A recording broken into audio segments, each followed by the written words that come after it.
Hello my dear friends, Karnataka CET 2025 ಗೆ application start ಆಗಿದೆ.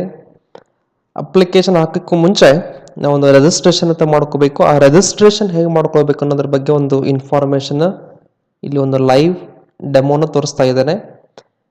ನಾವೀಗ ಕರ್ನಾಟಕ ಎಕ್ಸಾಮಿನೇಷನ್ ಅಥಾರಿಟಿಯವರ ಹೋಮ್ ಪೇಜಲ್ಲಿದ್ದೇವೆ. ಸೊ ಈ ಹೋಮ್ ಪೇಜಲ್ಲಿ ಕೆಲವೊಂದಿಷ್ಟು ಲಿಂಕ್ಗಳು ಮೂವ್ಮೆಂಟ್ ಆಗ್ತಾ ಇದ್ದಾವೆ.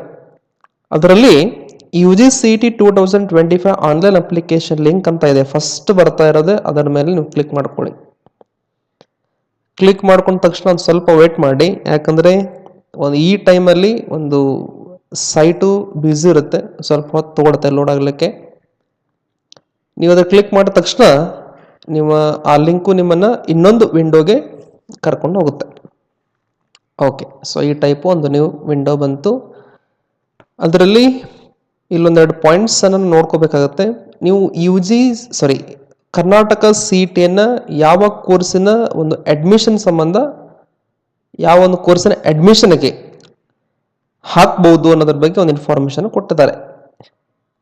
UGCET, UG NEET, UG AYUSH, ಪಶುವೈದ್ಯಕೀಯ, ಕೃಷಿ ವಿಜ್ಞಾನ, ಕೃಷಿ veterinary, farm science, agriculture, architecture, nursing, pharmacy, paramedical ಕೋರ್ಸ್ಗಳಿಗೆ ಈ ಒಂದು ಕೋರ್ಸ್ಗಳಿಗೆ ಅಡ್ಮಿಷನ್ ತಗೊಳ್ಬೇಕನ್ನೋರು ಕರ್ನಾಟಕ CET-ಗೆ ಅಪ್ಲಿಕೇಶನ್ ಹಾಕಬೇಕು. ನೆಕ್ಸ್ಟ್ ಕೆಳಗಡೆ ಅರ್ಜಿಯನ್ನು ಭರ್ತಿ ಮಾಡುವ ಮೊದಲು ಕೆಳಗಿನ ಪ್ರಮಾಣ ಪತ್ರಗಳೊಂದಿಗೆ ಸಿದ್ಧರಾಗಿರೋದನ್ನು ಕೊಟ್ಟಿದ್ದಾರೆ. ಇದ್ರ ಬಗ್ಗೆ ಒಂದು ಸಪ್ರೇಟ್ ವಿಡಿಯೋ ಮಾಡ್ತಾನೆ. ಈಗ ರಿಜಿಸ್ಟ್ರೇಷನ್ ಮಾಡ್ಕೊಳ್ಳೋಕೆ ನಮ್ಗೆ ಎರಡು ಡಾಕ್ಯುಮೆಂಟ್ಸ್ ಇದ್ರೆ ಸಾಕು. ಒಂದು SLC ಮಾರ್ಕ್ಸ್ ಕಾರ್ಡು, ಹಾಗೆ ನಿಮ್ಮ ರೀಸೆಂಟ್ ಪಾಸ್ಪೋರ್ಟ್ ಸೈಜ್ ಫೋಟೋಗ್ರಾಫು. ಆ ಫೋಟೋಗ್ರಾಫಲ್ಲಿ ನಿಮ್ಮ ಫೋಟೋದ ಹಿಂದ್ಗಡೆ ಬ್ಯಾಕ್ಗ್ರೌಂಡು ವೈಟ್ ಆಗಿರಬೇಕು. ಹಾಗೇನೆ ಸ್ಕ್ಯಾನ್ಡ್ ಕಾಪಿ ಇರುತ್ತಲ್ಲ ಅದರದ್ದು ಸೈಜು 50 KB ಒಳಗಡೆ ಇರಬೇಕು. ಇವೆರಡಿದ್ರೆ ನಿಮಗೆ ಸಾಕು. ಈಗ ಕೆಳಗಡೆ ಬಂದರೆ ಇಲ್ಲಿ ಎರಡು ಬಾಕ್ಸ್ ಇದೆ. Proceed to login for registered user ಅಂತಿದೆ. ನೀವು ಆಲ್ರೆಡಿ ರಿಜಿಸ್ಟ್ರೇಷನ್ ಮಾಡ್ಕೊಂಡಿದ್ರೆ ಇದನ್ನು ಕ್ಲಿಕ್ ಮಾಡಿಕೊಂಡು ಅಪ್ಲಿಕೇಶನ್ ಹಾಕ್ಬೋದು. ನೀವು ಫಸ್ಟ್ ಟೈಮ್ ಏನು ರಿಜಿಸ್ಟ್ರೇಷನ್ ಮಾಡ್ಕೊಳ್ತಿರ್ತಿರಲ್ಲ, ಹೀಗಾಗಿ ಕೆಳಗಡೆ proceed to registration for new user ಅಂತಿದೆ, ಅದರ ಮೇಲೆ ಕ್ಲಿಕ್ ಮಾಡ್ಕೊಳ್ಳಿ. ಕ್ಲಿಕ್ ಮಾಡ್ಕೊಂಡ ತಕ್ಷಣ ಇಲ್ಲಿ ಇನ್ನೊಂದು ವಿಂಡೋ ಓಪನ್ ಆಗುತ್ತೆ. ಸ್ವಲ್ಪ ಹೊತ್ತು ವೇಟ್ ಮಾಡಿ.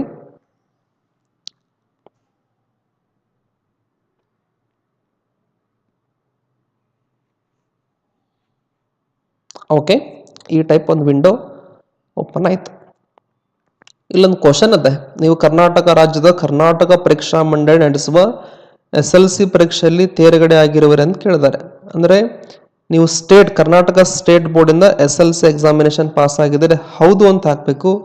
ಇಲ್ಲಪ್ಪ ನಾನು CBSE, ICSE ಅಥವಾ ಬೇರೆ ರಾಜ್ಯಗಳಂದ್ರೆ ಸ್ಟೇಟಿನ ಒಂದು ಬೋರ್ಡ್ SLC ಎಕ್ಸಾಮಲ್ಲಿ ಪಾಸ್ ಆಗಿದರೆ ನೋ ಅಂತ ಹಾಕಬೇಕು. ಸೊ ನಾನು ಹೌದು ಅಂತ ಹಾಕ್ತಾನೆ.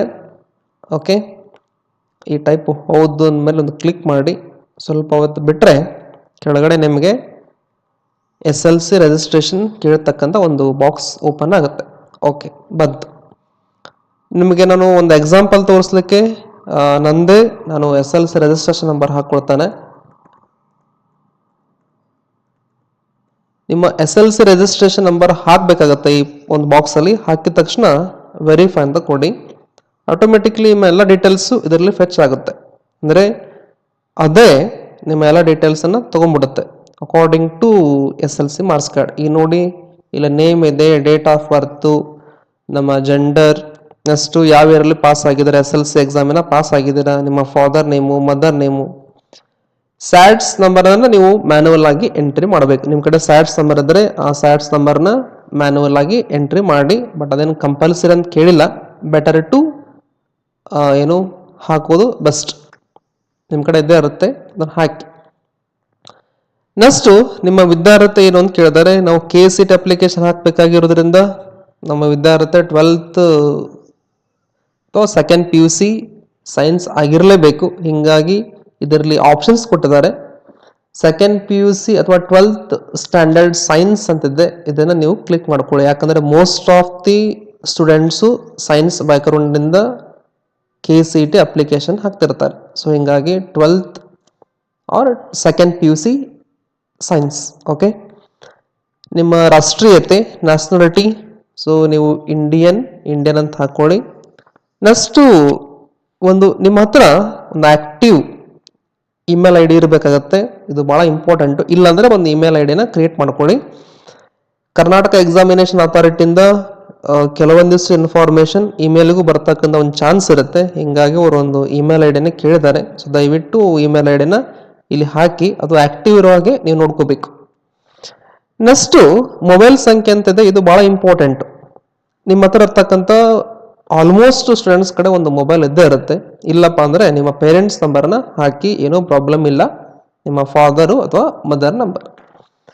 ಸೊ ಒಂದು ಪಾಯಿಂಟ್ ನೀವು ಗಮನಿಸಬೇಕಾಗಿದ್ದೇನಪ್ಪ ಅಂದ್ರೆ, ಮೊಬೈಲ್ ನಂಬರು ನಿಮ್ಗೆ ಯಾವುದೇ ಸಂದರ್ಭದಲ್ಲಿ ಅವಶ್ಯಕತೆ ಇದ್ದಾಗ ಅದು ನಿಮ್ಗೆ ಸಡನ್ ಆಗಿ ಕೆಲವೊಂದು ಟೈಮ್ ಅವಶ್ಯಕತೆ ಬಂದಾಗ ಅದು ನಿಮ್ಗೆ ಈಸಿಯಾಗಿ ಸಿಗುವಂತ ಇರಬೇಕು. ಸೊ ಆ ಟೈಪ್ ನಂಬರ್ ಕೊಡಿ. ಅಂದ್ರೆ ನಿಮ್ಮ ಫಾದರ್ ನಂಬರ್ ಆಗಿರ್ಬೋದು ಅಥವಾ ನಿಮ್ಮ ಮದರ್ ನಂಬರ್ ಆಗಿರ್ಬೋದು.